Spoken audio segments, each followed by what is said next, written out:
aikana oli kansalaisten eläketurvan parantaminen.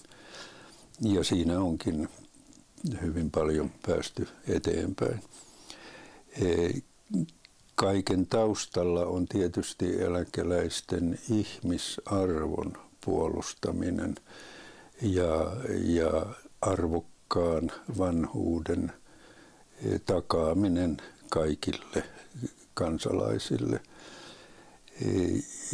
Ja hyvin keskeinen tehtävä on myöskin huolehtia siitä, että eläkeläisillä on mahdollisuus saada äänensä kuuluviin yhteiskunnallisessa päätöksenteossa ja myöskin kuntien päätöksenteossa, koska kunnat vastaavat pääosin vanhusten hoidosta ja vanhuksille suunnatuista palveluista.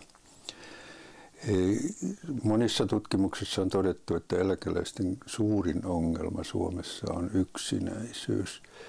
Ja yksinäisyydellä oikeastaan parasta lääkettä on osallistuminen muiden samassa elämäntilanteessa